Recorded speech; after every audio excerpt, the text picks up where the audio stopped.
Hey everybody, it's day 4 of schools being canceled, so I think that calls for an end of the week fun doodling project. It's called Zentangle, which it basically means to doodle almost in a meditative way. I hope you enjoy it as much as I do. Thank you! Alright, first step when you're Zentangling is creating sort of a center to work off of. I used a word. You're allowed to use whatever you want. It's your art. Obviously, there's no really rules. There's a couple different kinds of Zentangles. One is more of a floral looking Zentangle or something where you're trying to get your shapes to look like something else. Other Zentangles, kind of like I started here, it's just repeating that last line. Whatever you did here, you're going to do the same thing on the outside and the same thing, and you could go all the way across to the edge of your paper.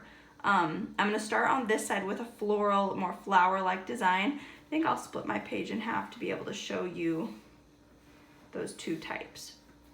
So over here on the left, I'm going to start in this corner to make the center of my flower. So I'm going to make sort of a round shape connecting the two of them. And then to make the rest of our flower, we're just going to make little loops, little kind of the same shape I made here, except for it's going around that half circle we made. Watch how I do this. See, kind of flower-like. For the next few rows, you do the same thing, except for make sure the point of your next row doesn't touch the same point. Make sure that point touches your edge of your petal, the part where it pops out. So I'm going to do that again. And they sort of get bigger just naturally as they go around.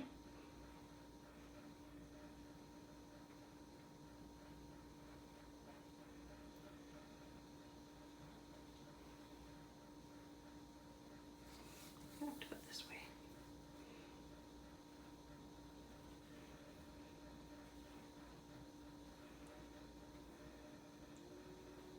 Super simple, easy way to create a flower, especially if you color in that middle spot yellow. It's going to come off very nice and organic looking.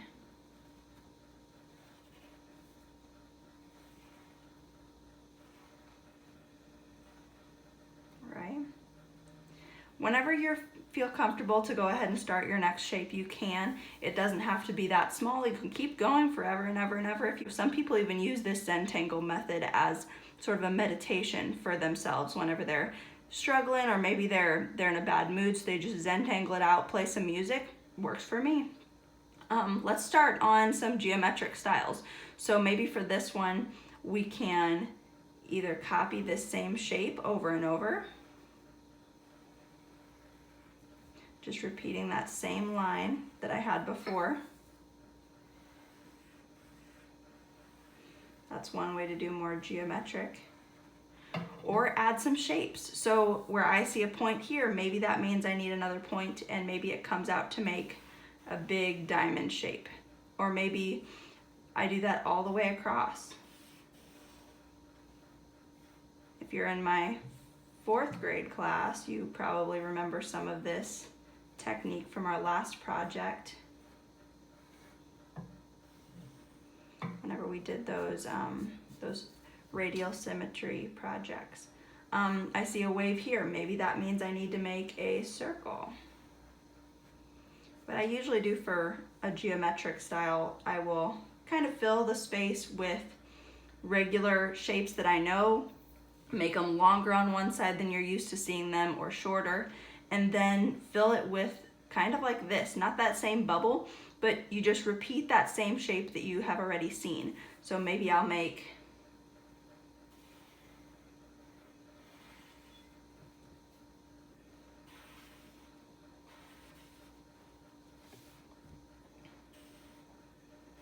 you can go off the page if you want. It's your choice, obviously. Like when I get to here, I'll do a under loop, since it turns differently here.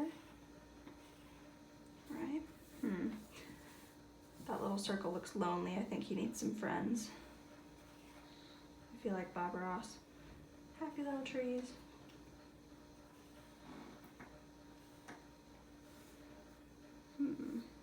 Maybe I need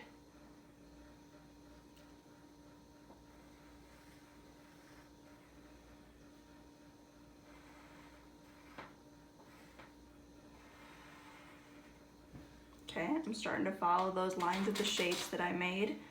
When I do this part, I don't usually like to connect to my old lines. I try to make them more in the air. So following around as much as you can. It's almost like you're creating your own shapes.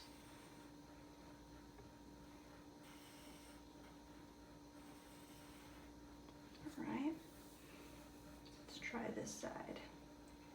Following that line up and around. Following that line around. Looks good.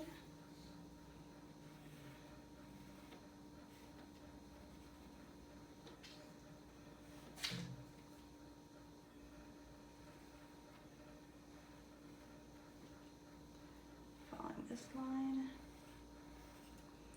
All right, looks nice. Maybe I'll do a shape inside some of these too. You can really keep doing Zentangle forever and ever on a page. There's barely any way you can ever make it end.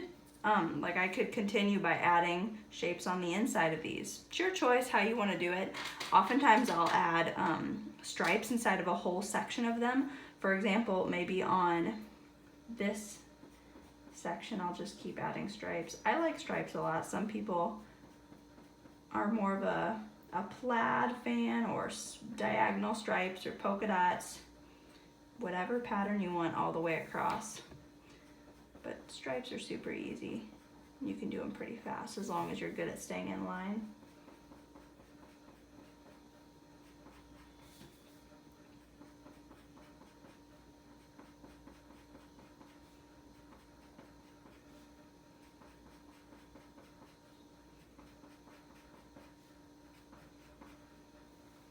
Good.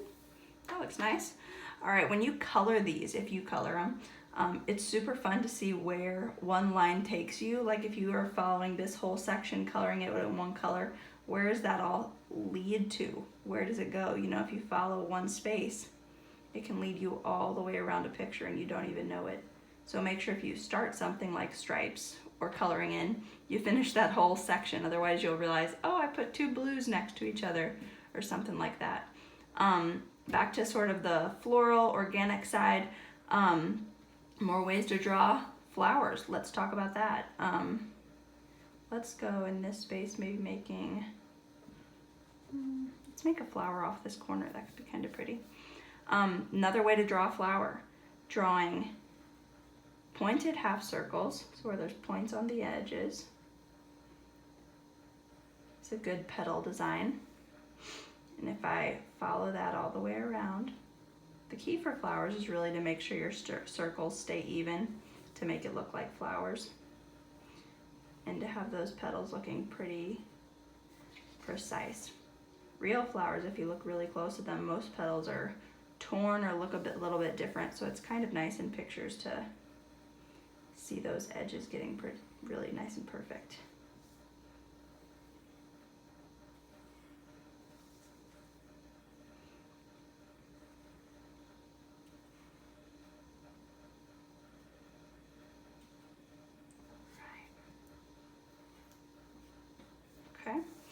Now, what I do for the next row, some people like to add their next row like this, where the next row of petals comes out.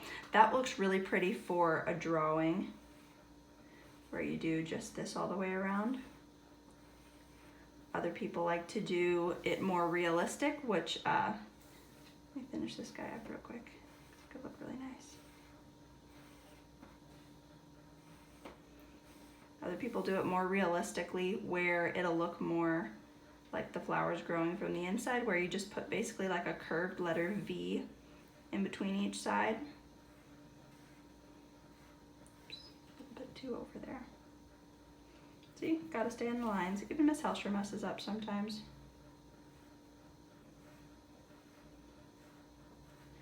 That's why we have erasers.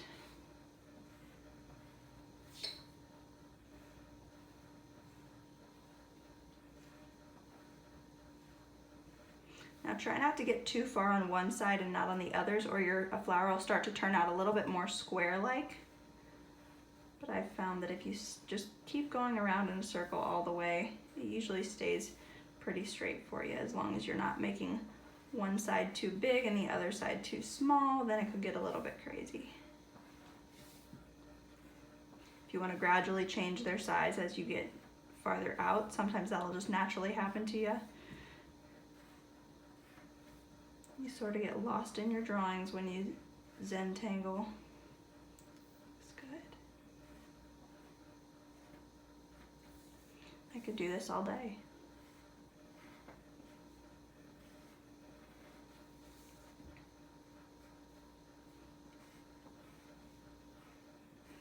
So you can see it's starting to get more floral-like. It almost looks like little seeds or something like that too. Some people like to add details on the inside, like maybe a line in the middle to show a leaf in the middle of their flower, or just even to show like the base of a petal. You could do sort of an inside line, or lines coming from the bottom. Your choice, it's your drawing. I honestly like the more doodly look better, but your call. Finish this all the way out. Besides flowers, people also like to draw vines that come in. I know I got a lot of requests for drawing flowers, which is why I'm showing you this design first, but flowers look really good if you add vines to them. They look more planned. So maybe I'll make this little line into a big vine by making sort of lines inside. And maybe he needs a leaf that sticks out over here. Big old leaf.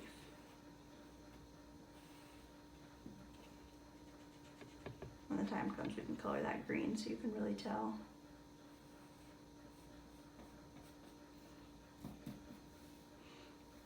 Maybe another one.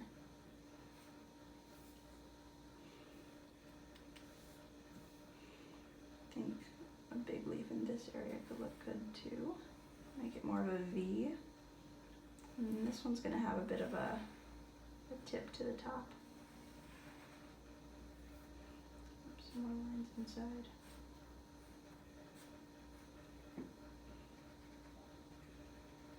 Maybe my vines need some little swirlies that come out or something. We can do that too.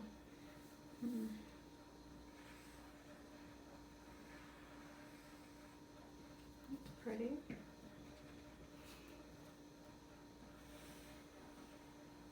I just sort of been pulling it around and looping it. Oops.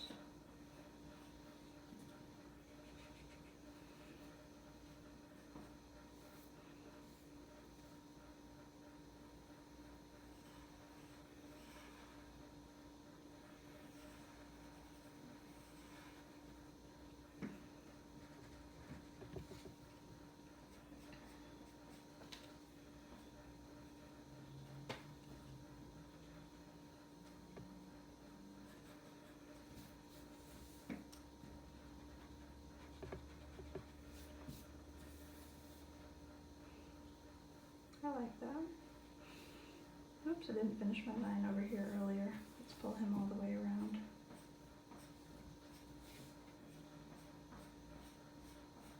Oh look, we're catching up with our other side.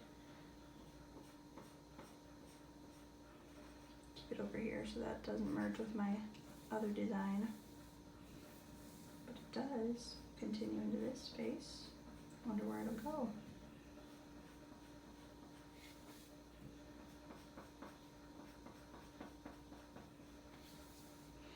Kind of like those stripes that I was making earlier, but it's more rounded this time.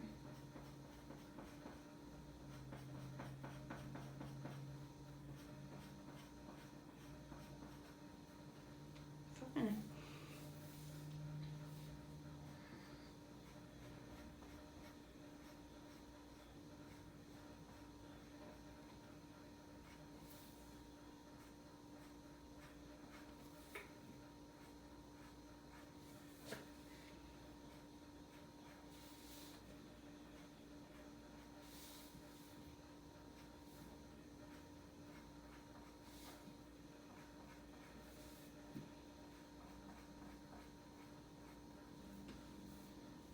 got this corner. Pull that up.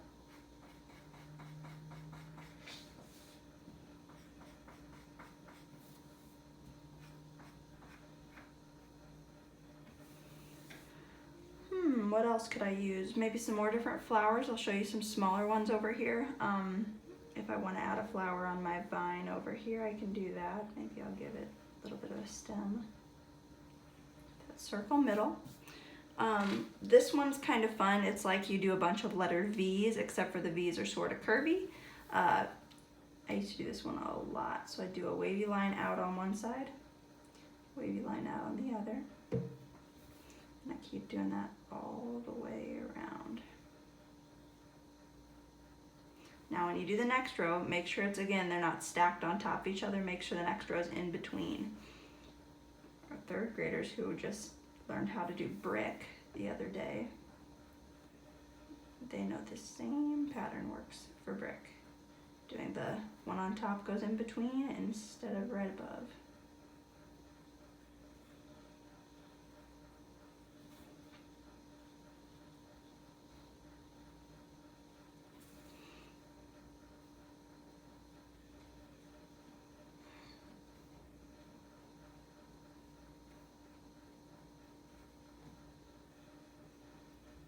I think I like that one the way it is. We'll keep it there.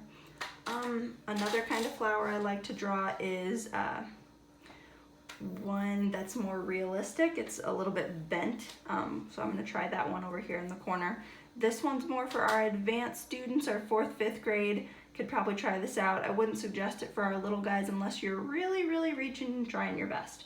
So for this one, I start with a big U shape for the base, maybe give it some green foliage on the bottom. Foliage. Go, attach it. And then for this part, it's kind of like a star shape almost in the middle.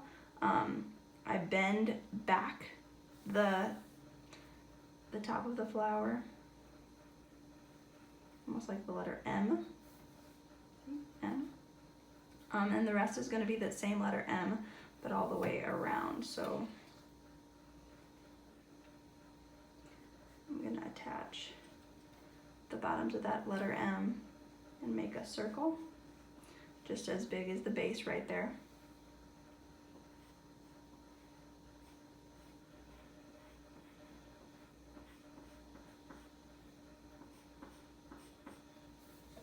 Maybe make that out a little bit more.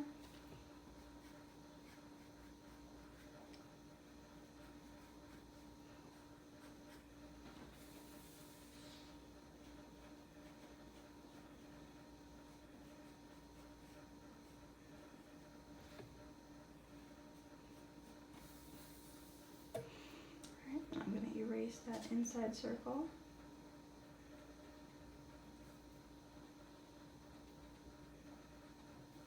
And make those all the way down inside our circle.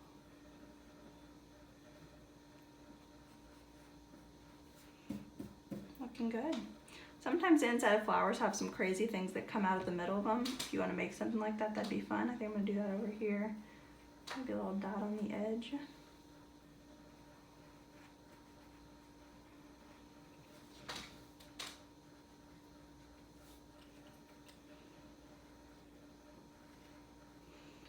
If you want to try like a paisley design, it usually looks really pretty with Zentangle too, because it's kind of a Zentangle on its own. It's fun. All right, now we need to fill in these extra little areas, which you can do them a few different ways. You can do them with using those flower techniques and having them go out all the way to the edge, or you can use them with the same thing we did on this side where you just fill those shapes around. I think I'm going to try a little bit of both, so we'll see how it turns out.